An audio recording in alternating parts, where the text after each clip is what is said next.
လမ်းမတင်မြူကွက်လေးနဲ့ထပ်မံမိတ်ဆက်ပေးပါဦးမယ်ရှင်ကျမတို့ထီလိုင်းချမ်းမြေမှာအကောင်းသောနေရာနဲ့ဈေးနှုန်းမှန်ကန်တဲ့မြူကွက်လေးများကိုနေ့စဉ်မိတ်ဆက်ပေးနေပါတယ်ရှင်ဒီနေ့လူကြီးမင်းတို့အတွက်ထပ်မံမိတ်ဆက်ပေးမယ့်မြူကွက်လေးကတော့ချမ်းမြသာစီမျိုးနဲ့နောက်မျိုးတစ်ထဲက108လမ်းနဲ့109လမ်းကြား64လမ်းမကြီးပေါ်မှာရှိတဲ့မြူကွက်လေးပဲဖြစ်ပါတယ်ရှင်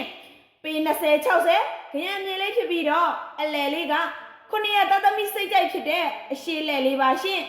ရောင်းစည်းလေးကတော့15000ခေါ်ထားပါတယ်ရှင်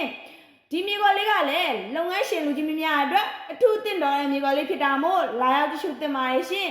လူကြီးမင်းတို့အနေနဲ့လူကြီးမင်းတို့ရဲ့မြေကွက်များကိုရောင်းချင်တာပဲဖြစ်ဖြစ်ဝယ်ချင်တာပဲဖြစ်ဖြစ်ကျမတို့ထီလိုင်းချမ်းမြေကိုယုံကြည်စိတ်ချစွာလာရောက်အနံလို့ရပါတယ်ရှင်ရောင်းသူနဲ့ဝယ်သူမနစ်နာစေအတွက်ကျမတို့ထီလိုင်းချမ်းမြေမှာပိုင်ရှင်နဲ့တိုက်ရိုက်တွေ့ဆုံညီနိုင်ပေးပါတယ်ရှင်အားလုံးကိုကျေးဇူးတင်ပါတယ်ရှင်